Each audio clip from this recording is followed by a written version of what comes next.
اعوذ باللہ من الشیطان الرجیم بسم اللہ الرحمن الرحیم سبحان اللہ و بحمدہ سبحان اللہ العظیم اللہم صلی علی محمد و علی آل محمد و علی عبدہ المسیح الموعود انکا حمید مجید۔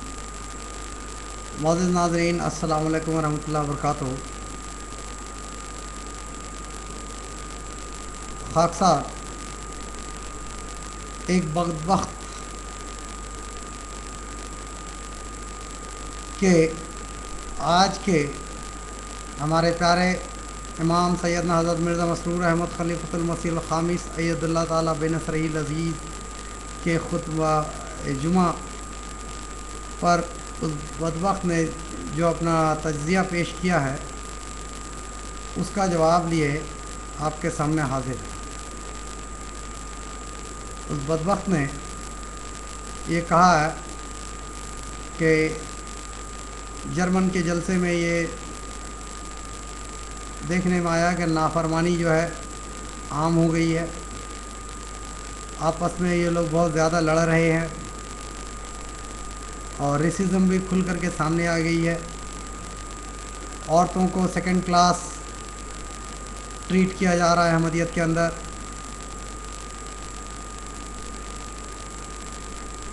اور پھر یہ نالائق انسان کہتا ہے کہ عورتیں چونکہ بہت زیادہ باتیں کر رہی تھیں، اس لیے ہمارے پیارے امام سیدنا مرزا مسرور احمد خلیفۃ المسیح الخامس اید اللہ تعالیٰ بنصرہ العزیز نے یہ کہا ہے کہ آئندہ سے یا تو میں ان کا ایڈریس نہ کروں یا پھر الگ انتظام وغیرہ کے تعلق سے آپ نے باتیں کہی ہیں۔ اب ساتھ ہی یہ مردود شخص یہ بھی کہتا ہے کہ اب دیکھو اب لجنات جو ہے خط لکھنا شروع کر دیں گی، ان کے میڈیا میں آ جائے گا اور یہ اور وہ۔ یہ ایسا نامعقول انسان ہے کہ اس کو تو مذہبی علم بالکل ہی نہیں ہے۔ اس شخص کو کیا پتہ کہ رسول کریم صلی اللہ علیہ وآلہ وسلم جب عید الفطر کا خطبہ دیا آپ نے، اور خطبہ کے بعد جب آپ عورتوں کے حصے میں تشریف لے گئے تو آپ نے کہا تم زیادہ سے زیادہ صدقات دیا کرو، کیونکہ میں دیکھ رہا ہوں کہ تم لوگ جو ہو جہنم کی ایندھن بن رہی ہے۔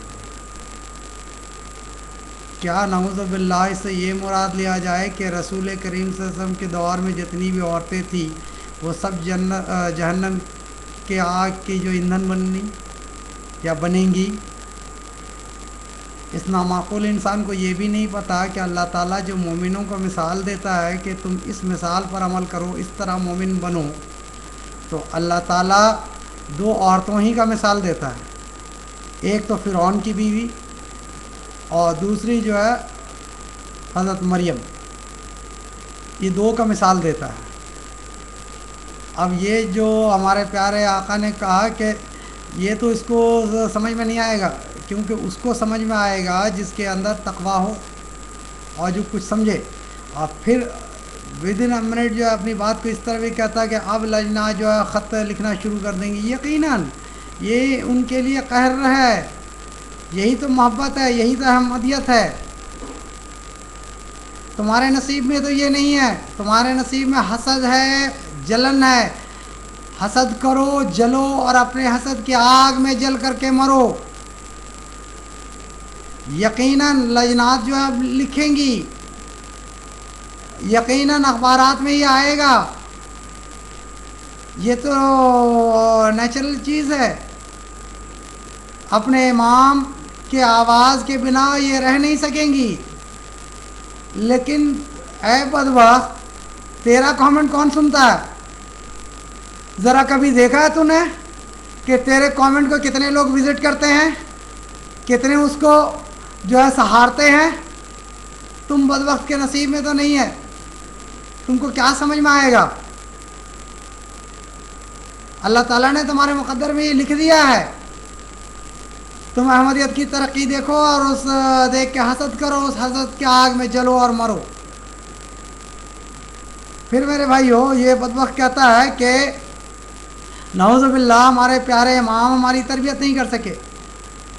اب تربیت اس رنگ میں، جس طرح یہ جھوٹ بولتا ہے، جس طرح یہ گالی گلوچ کرتا ہے، یقیناً اس طرح تربیت کرنے میں ہمارے جو ہے امام ناکام رہے ہیں۔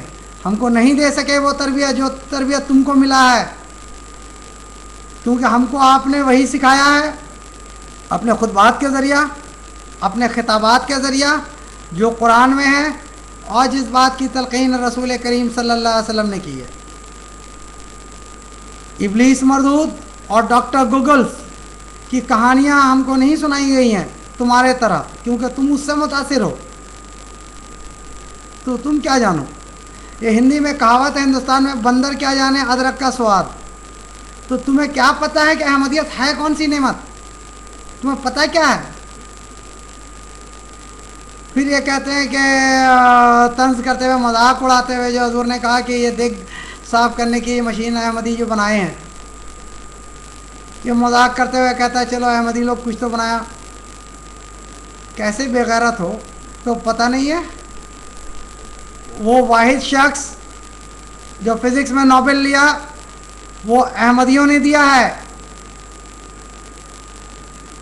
جس کے شان میں تمام مڈل ایسٹ جو ہے قصیدے گایا کرتا تھا۔ آؤ آ کر کے، اگر آ نہیں سکتے تو وہاں سے خط لکھ کر کے علی گڑھ مسلم یونیورسٹی جو انڈیا میں ہے اس سے پوچھو کہ عبدالسلام نے کون سی خدمات کی ہیں ان کی،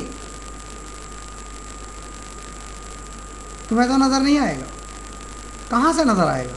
تم احمدیت کو کس طرح احمدیت کو چھو سکتے ہو؟ مجھے ایک بہت اچھا لطیفہ یاد آ رہا ہے، یہ غالباً پچھلے مہینے یا پچھلے مہینے اگست میں یہ ایم ٹی اے میں یہ گلشن وقف نو کا پروگرام آ رہا تھا، اس میں یہ لطیفہ تھا۔ وہ لطیفہ کچھ اس طرح ہے کہ ایک گنجا، ایک لنگڑا، اب گنجا تو آپ دیکھ رہے ہیں کون ہے آپ کے سامنے، ایک گنجا، ایک لنگڑا اور ایک اندھا، یہ تین دوست تھے، تینوں چلے جا رہے تھے، راستے کے کنارے سے جا رہے تھے کہ اچانک ایک تیزی سے کار جو ہے وہاں سے گزری۔ گنجے کو بڑبڑانے کی عادت بہت تھی، گنجا جیسے ہی کار وہاں سے گزرتی ہے بڑبڑایا، ہائے اللہ، یہ دیکھو اس خبیث نے میری بالوں کو خراب کر دیا ہے، اس تیزی سے کار یہاں سے بھگا کے لے کے گیا۔ یہ جب سنتا ہے لنگڑا اس کا دوست، تو اس کو بھی آتا، ارے یار گنجے کے بال کو خراب کر دیا یہ گاڑی والا، تو اس کو کہتا ہے گنجے کو، اچھا دوست ایسا کرو، گھبراؤ نہیں، میں ابھی دوڑ کر کے جا کر کے اس کار کو پکڑتا ہوں۔ حقیقت میں وہ لنگڑا ہے، اور جب یہ گنجے اور لنگڑے کے دونوں کے باتوں کو سنتا ہے تو سننے کے بعد وہ اندھا جو تیسرا دوست ہے وہ کہتا ہے میرے یار دوڑنے کی ضرورت نہیں ہے، اس کے پیچھے بھاگنے کی ضرورت نہیں ہے، میں نے نمبر نوٹ کر لیا ہے۔ تو وہ تم ہو جو جماعت احمدیہ کے امام کے خطبات کو جو نوٹ کر رہے ہو، وہ اندھے تم ہو، اور اندھا اسی طرح نوٹ کرے گا، کیونکہ یہ مسئلہ مشہور ہے کہ کتے راہ میں بھونکتے ہیں، راہگیر جو اپنا سفر کرتا رہتا ہے۔ تو آج بھی احمدیت کے شاہراہ پہ بے حساب کتے بھونک رہے ہیں، اور ان کی بھونک سے ہم تو کم از کم ڈرنے والے نہیں ہیں، کیونکہ ان کے طرف دیکھتے ہیں تو ہمارے منہ سے آٹومیٹک نکلتا ہے لا حول ولا قوت الا باللہ العلی العظیم۔ جب لا حول ولا قوت نکلتا ہے تو کتے اپنے ہی خاموش ہو جاتے ہیں۔